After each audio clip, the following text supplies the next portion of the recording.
बच्चों आज मैं फिर वेलकम कर रहा हूँ आपका हमारी बायो की क्लास में। और आपको पता है बच्चों कि हम ऑर्गेनिज्म एंड पॉपुलेशन कर रहे हैं और उसके हम शॉर्ट आंसर टाइप कर रहे हैं 3 to 4 मार्क्स 2 to 3 मार्क्स वाले। सो आज कुछ हमारे पास डेफिनेशंस हैं। सो आइए पहले हम उन डेफिनेशंस को करें। सबसे पहले हमारे पास है पॉपुलेशन। क्या है ये? है जी बेटा पूरे टोटल नंबर ऑफ इंडिविजुअल किसी भी स्पीशीज़ के एक स्पेसिफिक ज्योग्राफिकल एरिया में जब हम कैलकुलेट करते हैं तो उसको हम क्या बोलते हैं? पॉपुलेशन। फॉर एग्जांपल इंडिया में जब हम सेंसस करते हैं, सेंसस का मतलब होता है बेटा काउंटिंग। जब हम काउंटिंग करते हैं तो यानी उसको हम पॉपुलेशन में इंक्लूड करेंगे। जैसे हम कहें कि भी ह्यूमन बींग्स होमो सेपियंस, उनकी पॉपुलेशन अर्थ पे कितनी है। जब एक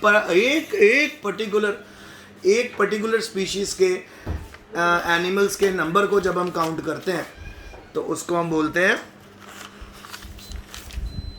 पॉपुलेशन। देखिए total number of individual of a species, specific species. ठीक है, आगे पॉपुलेशन डेंसिटी क्या होती है?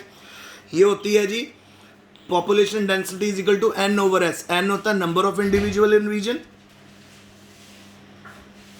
ये देखो जी एन होता है number of individual in a region और एस होता है number of unit area in region. So जब आप नंबर ऑफ इंडिविजुअल्स रीजन में जो है, फॉर एग्जांपल लुधियाना में जितने हमारे इंडिविजुअल्स प्रेजेंट हैं उनको जब आप डिवाइड कर दोगे यूनिट एरिया से, कितना एरिया है हमारे लुधियाने का, तो आपको पॉपुलेशन डेंसिटी मिल जाएगी। फिर आ गया बच्चों हमारे पास नटैलिटी रेट। नटैलिटी रेट होता है नंबर ऑफ बर्थ पर 1000 इंडिविजुअल। 1000 इंडिविजुअल में एक साल में कितने बच्चे पैदा हुए हैं, नंबर ऑफ बर्थ पर 1000 individual of a population per year. और मोर्टेलिटी रेट क्या होता है? नंबर ऑफ डेथ पर 10,000 individual of population per year. तो मोर्टेलिटी रेट कितने, बर्थ रेट, और नटैलिटी रेट डेथ रेट। ठीक है, तो नटैलिटी रेट की proper definition number of birth पर 1000 individual of a population per year. और मोर्टेलिटी रेट होता है जी नंबर ऑफ डेथ पर 10,000 individual of population per year. फिर आ गया हमारा इमिग्रेशन।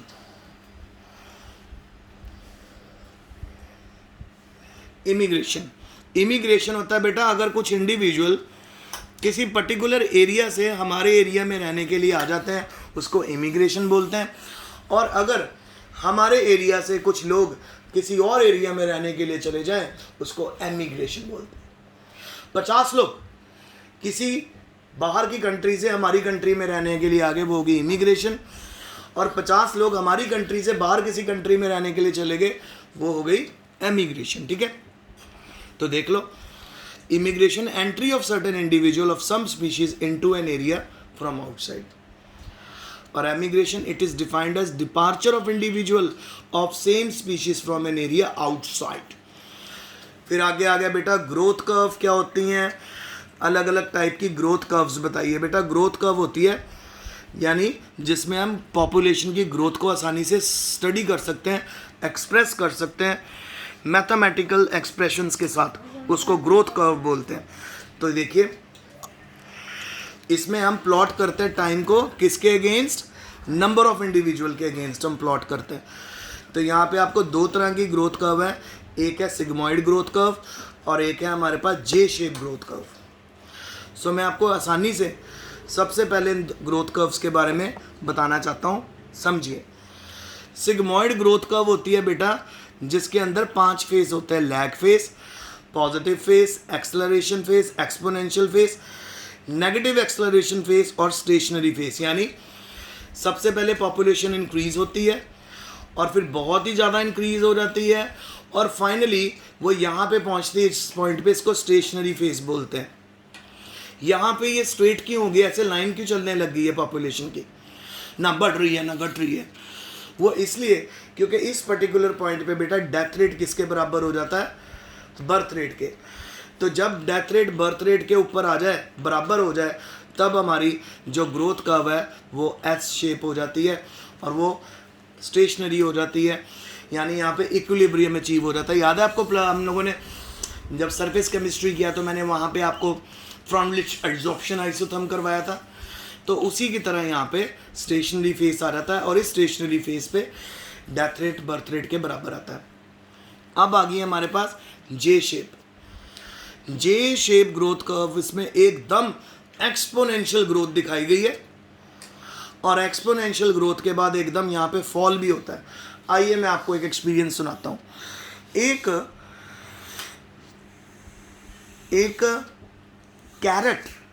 कैरेट की फील्ड में हम लोगों ने 15 वहाँ पे रैबिट्स को छोड़ दिया और उन 15 रैबिट्स में मेल और फीमेल दोनों रैबिट हैं, ठीक है। सो आपस में वो रिप्रोड्यूस भी करेंगे, बच्चे भी पैदा करेंगे। अब प्रॉब्लम ये है कि वहाँ किसी भी तरह का प्रीडेटर नहीं है, प्रीडेटर वहाँ पे नहीं है जो उन रैबिट्स को खाएगा, पर वहाँ पे फूड बहुत अवेलेबल है, बहुत रेडिश अवेलेबल है। तो वहाँ पे क्या होगा, ये रैबिट्स कंटिन्यूसली रिप्रोड्यूस करते रहेंगे और वहाँ पे रेडिश नहीं, कैरेट खाते रहेंगे क्योंकि खाना भी बहुत ज़्यादा अवेलेबल है। और धीरे धीरे with in few months years वहाँ पे 15 से 50 रैबिट हो जाएंगे, 50 से 100 हो जाएंगे, 100 से 1000 हो जाएंगे। एक टाइम ऐसा आएगा कि रैबिट का नंबर इतना ज़्यादा बढ़ जाएगा कि वो वहाँ का सारा फूड ही ख़त्म कर देंगे, यानी वहाँ पे कोई भी कैरेट नहीं बचेगी, कोई भी प्लांट नहीं बचेगा, वो खा जाएंगे। अब इतनी बड़ी पॉपुलेशन ने सारा खाना तो ख़त्म कर लिया, अब पीछे, और जब उन्होंने खाना ख़त्म कर लिया तो वहाँ पे खाना तो है नहीं। तो जब तक बेटा उनके पास फूड अवेलेबल था, पॉपुलेशन कितनी तेज़ी से बढ़ी है। और ये एकदम ड्रॉप क्यों आता है इसके अंदर, ड्रॉप इसलिए आता है कि फूड अवेलेबल नहीं है, तो पूरी पॉपुलेशन एकदम से ख़त्म भी हो जाती है। तो जे शेप वाली जो कर्व है उसके अंदर एक्सपोनेंशियल ग्रोथ के बाद एकदम डिक्लाइन आती है, क्योंकि बेटा इस तरह की कर्व के अंदर ना तो बर्थ रेट डेथ रेट के बराबर आता है और ना ही यहाँ पे फूड की अवेलेबिलिटी पूरी हो पाती है, क्योंकि पॉपुलेशन बहुत बढ़ गई। जबकि ये वाली जो कर्व है ये हम ह्यूमन बींग्स में कंसीडर कर सकते हैं बहुत अच्छे से।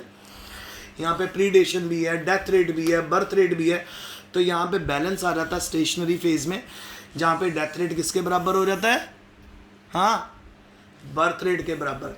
तो ये स्टेशनरी फेज हमें एस शेप कर्व इस तरह की और जे इस तरह की।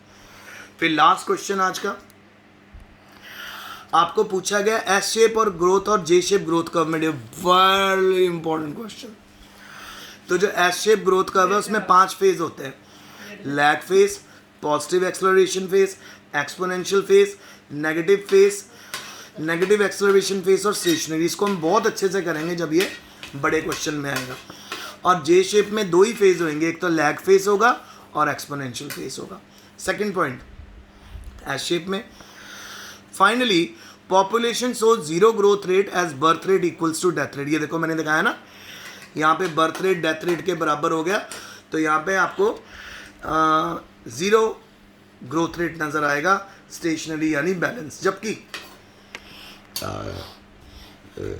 जे शेप में population show a population crash due to increase in mortality rate. एकदम से वहाँ पर सारी पॉपुलेशन में डेथ अक्कर होने लग जाएगी, वहाँ पे सभी एनिमल्स मरने लग जाएंगे एक ही स्पीशीज़ के। क्यों? क्योंकि फूड तो वो सारा खा गए और अब इतनी ज़्यादा बड़ी पॉपुलेशन हो गई है कि फूड अवेलेबल नहीं है। फाइनली क्या होगा, डेथ हो जाएगी, वो सारे रैबिट मर जाएंगे। इसी तरह यहाँ पे आपको पॉपुलेशन क्रैश देखने को मिलता है। और इसकी एग्जांपल है बेटा रेनडियर्स हैं, एल्गल ब्लूम्स हैं। पहले इनका नंबर बढ़ता रहता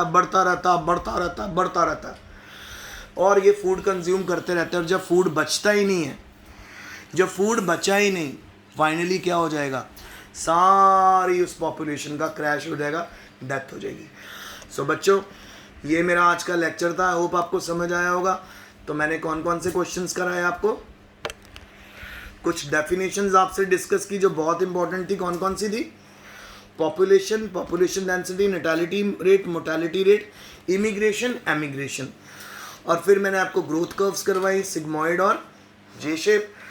और फाइनली मैंने आपको एस शेप ग्रोथ कर्व और जे शेप ग्रोथ कर्व में डिफरेंस भी करवा दिया। तो आज के काम को सुंदर साफ अक्षरों में अपनी कॉपी में लिखना, इन डायग्राम्स को भी बनाना। ये जो हमारे ग्राफ्स हैं बहुत इंपॉर्टेंट है, तो इस ग्राफ के अंदर क्या होता है, टाइम, और टाइम को हम किसके अगेंस्ट प्लॉट करते हैं, टाइम को हम प्लॉट करते हैं बेटा नंबर ऑफ इंडिविजुअल्स के अगेंस्ट। सो प्यारे बच्चों, बहुत अच्छे से पढ़ो, मेहनत से पढ़ो, सून हम स्कूल में मिलने वाले हैं। So if you have any difficulty, I am always available, you can ask me, you can call me or WhatsApp me. So I'm always available to resolve your queries. So आज का lecture यहीं तक था. Stay home, stay safe and best of luck study.